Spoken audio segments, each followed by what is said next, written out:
আমরা একটি ভেষজ গাছের সন্ধান পেয়েছি এখানে। একটি না, এখানে অবশ্য যেটুকু চোখ যাচ্ছে সম্পূর্ণ সবগুলোই হচ্ছে তোকমা গাছ।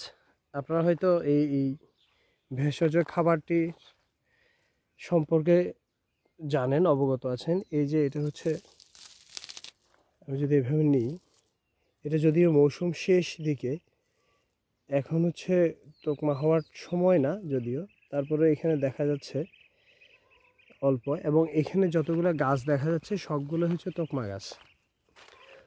তোকমা মূলত শরীরে পানি ধরে রাখার জন্য খায় এবং কোষ্ঠকাঠিন্যের জন্য খুবই উপকারী একটি ভেষজ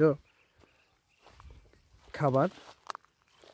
তো আমি এখন যে জায়গাটিতে আছি সেখানে প্রচুর তোকমা গাছ।